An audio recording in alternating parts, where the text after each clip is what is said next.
The first question I chose to answer was number three, find an example of an action code and describe how I sensed what was going to happen.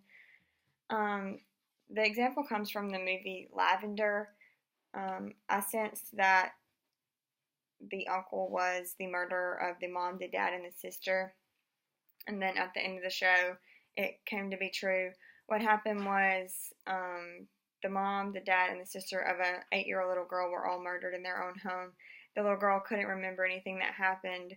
Um, Investigators went through an entire investigation trying to figure out what happened. And the movie only showed the uncle a few times, but I guess just by the emotion that he gave off, the vibes that he gave off, I kind of just sensed that he was the murderer in this case. And then also the fact that when the parents were gone, they had to find someplace for the little girl to go. And it didn't show him, saying that he declines taking her, but it did show her ending up in a foster home later on in the movie. And so you just kind of knew that he was given the option, but he didn't take it.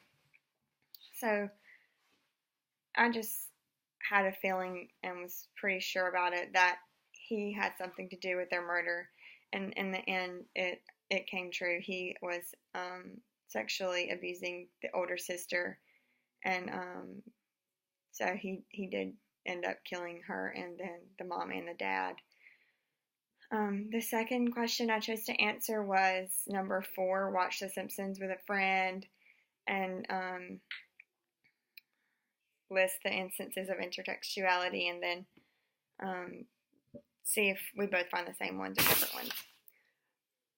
So there were quite a few instances of intertextuality in the episode that we watched. We watched the Treehouse of Horror, which was the Halloween episode.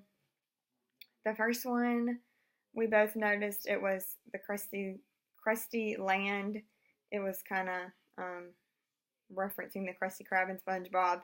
The next one, they mentioned Yoda, a character from another movie. They mentioned E.T., Buzz Cola, representative of the Coca-Cola truck. And then the last one was Godzilla. They referenced him. He was just crushing through the town and stomping the houses and everything in the streets. Most of them we both recognized. There was a few that one would recognize before the other, and then we would rewind it and we would be like, oh yeah, we see it now. On the Krusty Land, she noticed that one first. And then the Godzilla reference, we both noticed it, but I couldn't think of the character Godzilla's name. So those were all the instances that we found in that episode. The next question I chose was number 5, cite an instance of an archetypal trickster in a situational comedy and in a drama. The situational comedy, I don't watch very many comedies, but the best one I could think of was Darlene, Roseanne, her daughter, Darlene. She's kind of a trickster, I guess you could say. She's always just causing trouble for Roseanne.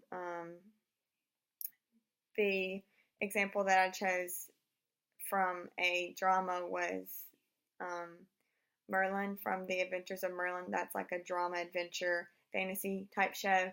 And Merlin is a young boy who has magic, which he only uses for the good. And in the city of Camelot, he's not allowed to use magic at all, but he has a duty to fulfill, and that is to protect the King Arthur, and to protect the city of Camelot, no matter the cost. So what he does in some instances is he'll disguise himself into a really old man with a long white beard and long white hair to trick all of the people of the city and the king into thinking that that this old man is practicing some magic to save them.